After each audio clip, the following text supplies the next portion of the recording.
Alright guys, what's going on? It's your one Teenage Commentator again, here with another creepypasta story. This one was rated really high on the creepypasta website, and so yeah, I hope you guys do enjoy, and if you do, please leave a like, and yeah, so okay, let's get into the story, guys. Bedtime is supposed to be a happy event for a tired child. For me, it was terrifying. While some children might complain about being put to bed before they have finished watching a film or playing their favorite video game, when I was a child, nighttime was something to truly fear. Somewhere in the back of my mind, it still is. As someone who is trained in the scientists, I cannot prove that what happened to me was objectively real, but I can swear that what I experienced was genuine horror. A fear which in my life, I'm glad to say, has never been equaled. I will relate to you all now as best I can. Make of it what you will, but I'll be glad to just get it off my chest. I can't remember exactly when it started, but my apprehension towards falling asleep seemed to correspond with my being moved into a room of my own. I was 8 years old at the time, and until then I had shared a room, quite happily, with my older brother. As is perfectly understandable for a boy 5 years, my senior, my brother eventually wished for a room of his own, and as a result was given the room at the back of the house. It was a small, narrow, yet oddly elongated room, large enough for a bed and a couple of chests of drawers, but not much else. I couldn't really complain because even at that age, I understood that we didn't have a large house, and I had no real cause to be disappointed, as my family was both loving and caring. It was a happy childhood during the day. A solitary window looked out onto our back garden. Nothing out of the ordinary, but even during the day, the light which crept into that room seemed almost hesitant. As my brother was given a new bed, I was given the bunk beds we used to share. While I was upset about sleeping on my own, I was excited at the thought of being able to sleep in the top bunk, which seemed far more adventurous to me. From the very first night, I remember a strange feeling of unease creeping slowly from the back of my mind as I lay on the top bunk staring down at my action figures and cars strewn across the green-blue carpet.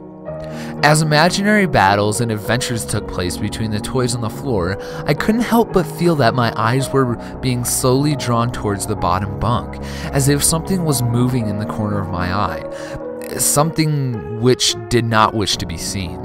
The bunk was empty, impeccably made with a dark blue blanket tanked in neatly, partially covering two rather bland white pillows. I didn't think anything of it at the time. I was a child, and the noise slipping under my door from my parents' television bathed me in a warm sense of safety and well-being. I fell asleep. When you awaken from a deep sleep to something moving or stirring, it can take a few moments for you to truly understand what is happening. The fog of sleep hangs over your eyes and ears even when lucid. Something was moving, there was no doubt about that.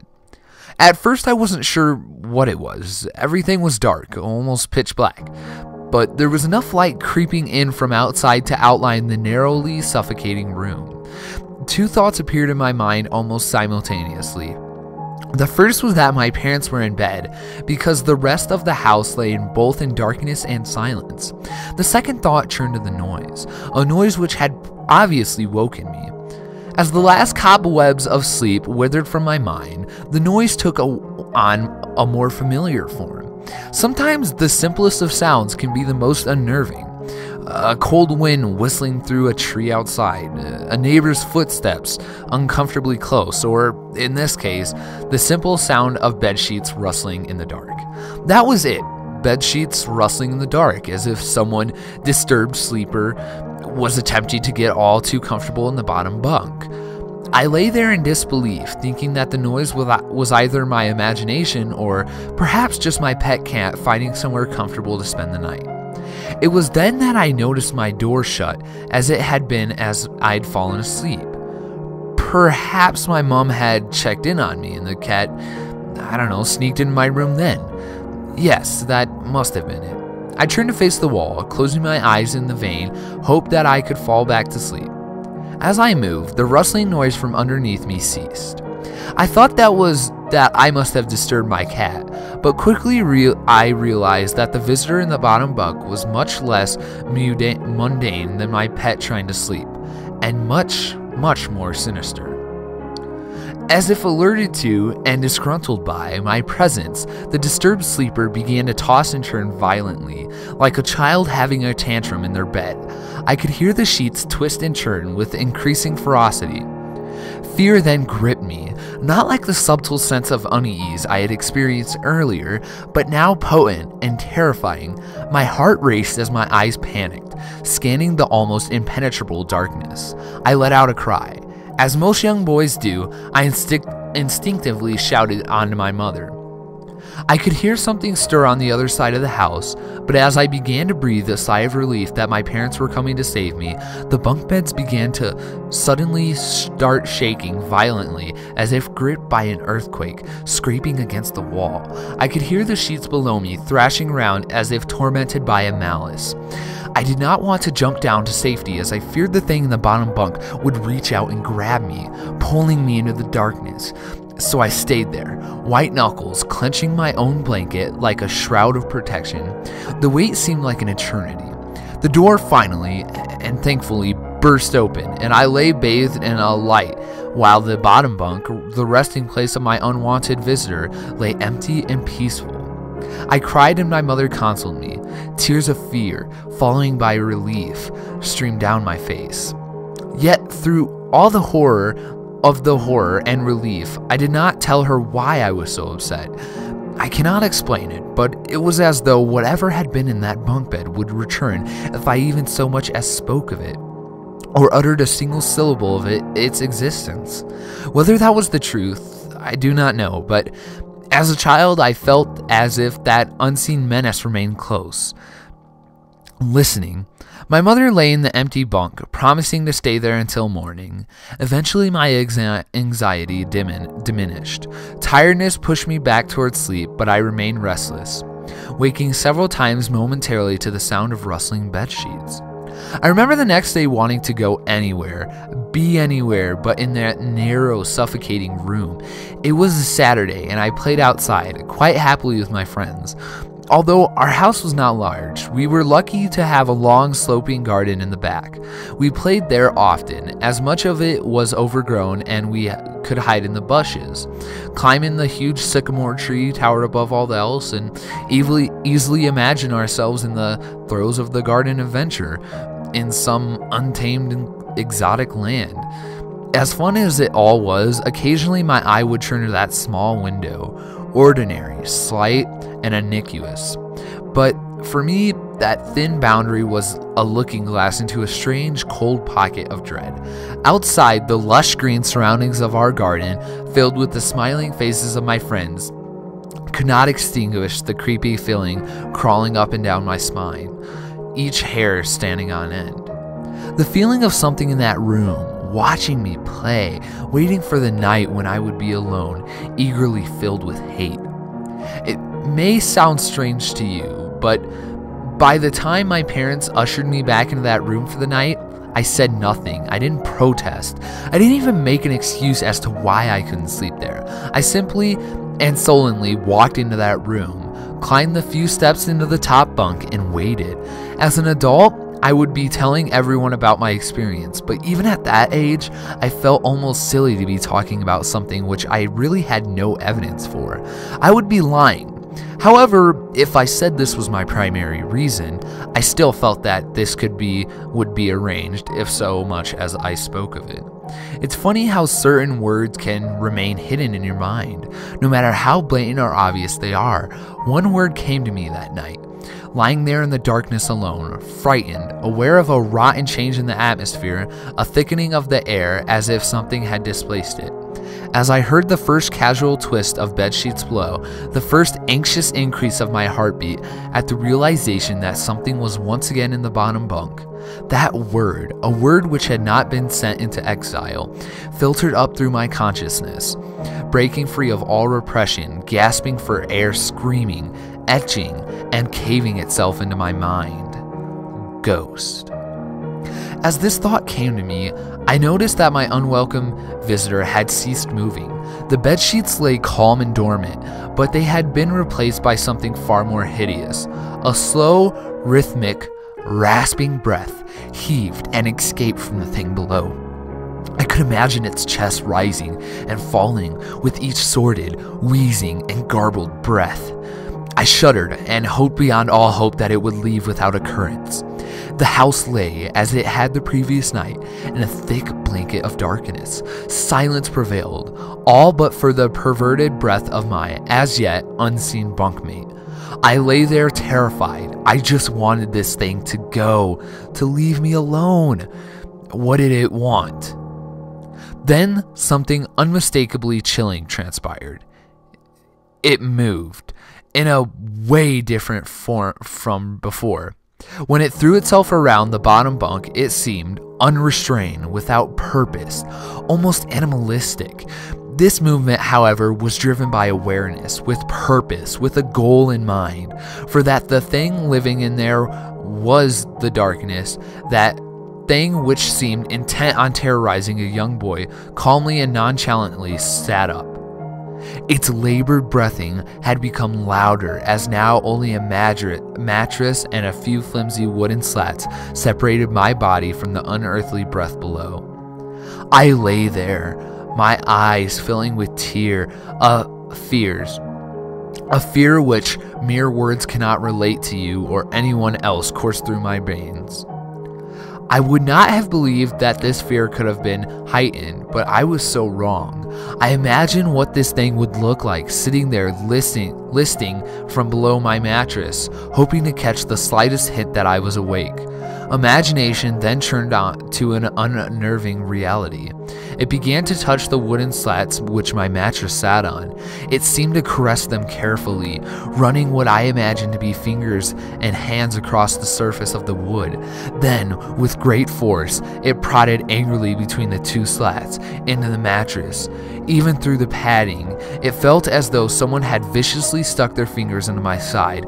I let out an almighty cry, and the wheezing, shaking, and moving, the thing in the bunk bed below replied in kind by violently vibrating the bunk as it had done the night before. Small flakes of paint powdered onto my blanket from the wall as the frame had been scraped along it, backwards and forwards.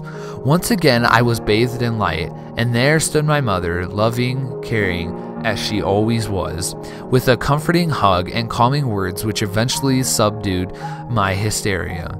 Of course she asked what was wrong, but I could not say. I dared not say. I simply said one word over and over again: nightmare. This pattern of events continued for weeks, if not months. Night after night, I would awaken to the sound of rustling sheets. Each time I would scream so as not to provide this abomination with time to prod and feel for me. With each cry, the bed would shake violently, stopping the arrival of my mother, who would spend the rest of the night in the bottom bunk, seemingly unaware of the sinister force torturing her son nightly. Along the way, I managed to feign illness a few times and come up with other less than truthful reasons for sleeping in my parents' bed, but more often than not, I would be alone for the first few hours of each night in that place, the room where the light from outside did not sit right, alone with that thing. With time, you can become desensitized to almost anything, no matter how horrific. I had come to realize that, for whatever reason, this thing could not harm me when my mother was present. I am sure the same would have been said for my father, but as loving as he was, waking him from sleep was almost impossible. After a few months, I had grown accustomed to my nightly visitor. Do not mistake this for some unearthly friendship.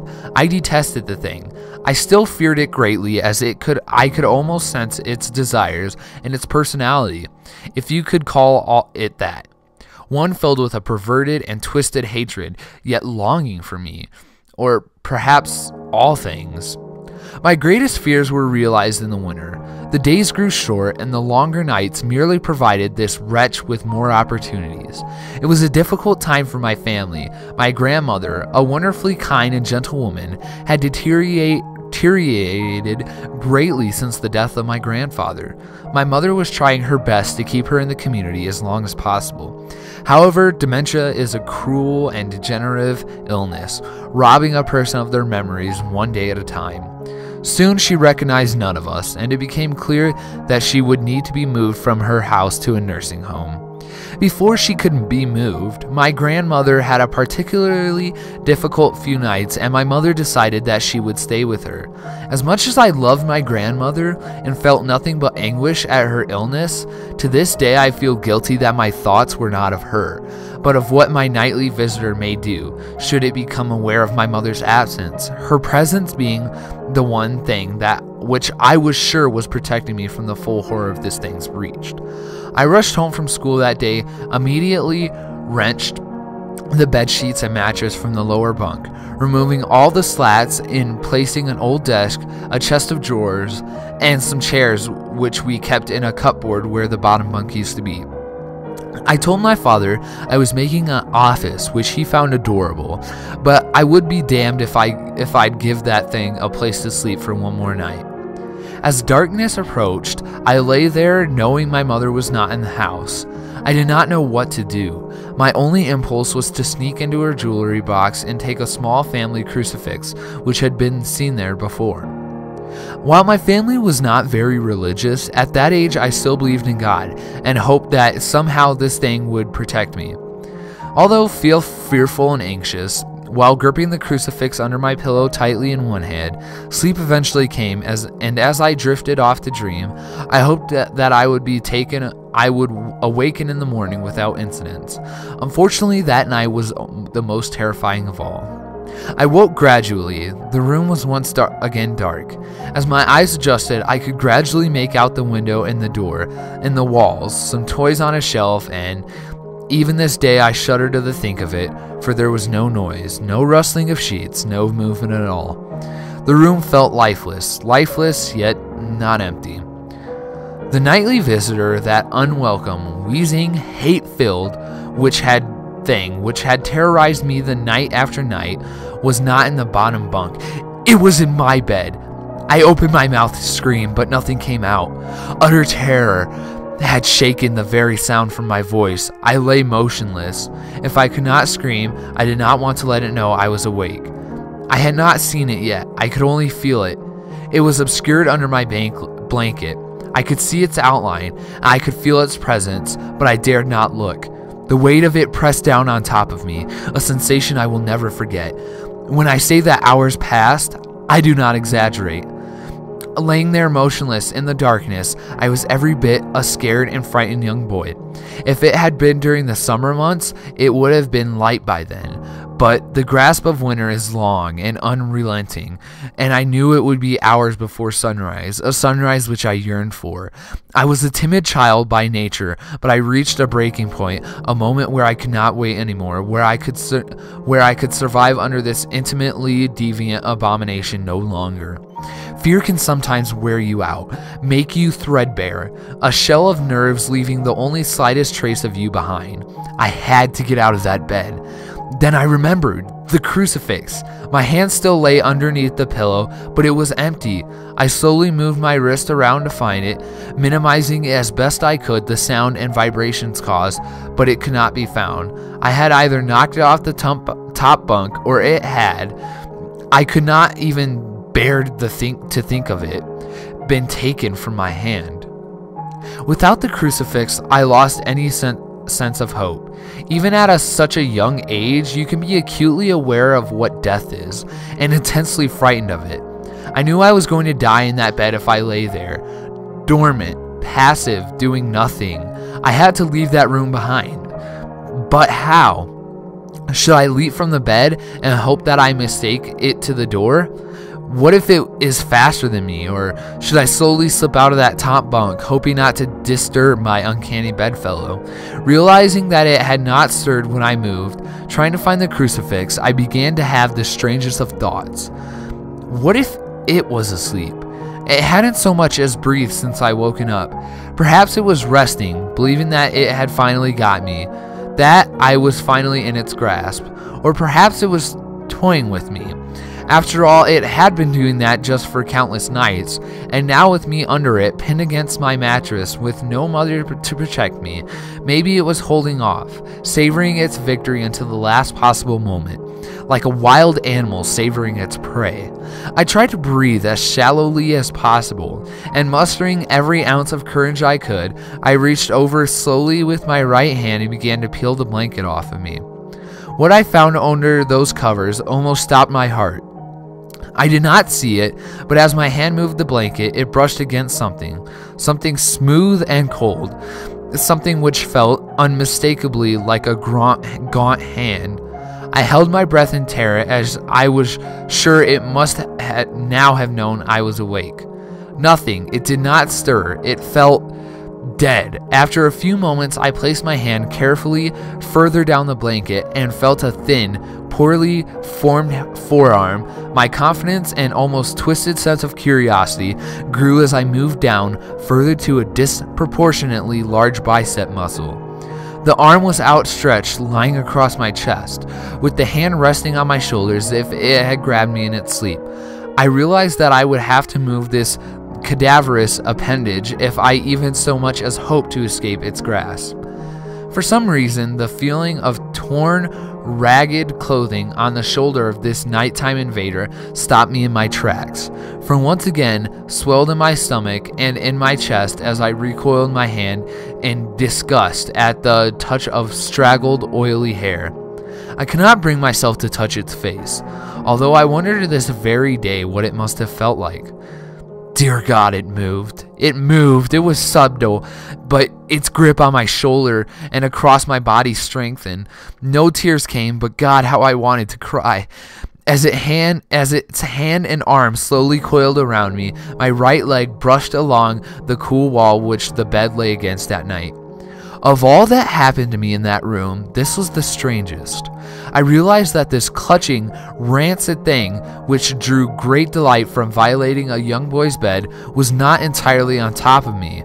It was sticking out from the wall, like a spider striking from its lair.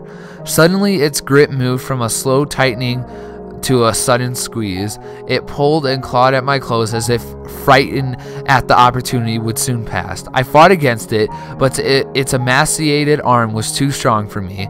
Its head rose up with contorting under the blanket. I now realized where it was taking me. Into the wall. I fought for my dear life. I cried, and suddenly my voice returned to me, yelling, screaming, but no one came. Then I realized why it was so eager to suddenly strike, why this thing had to have me now.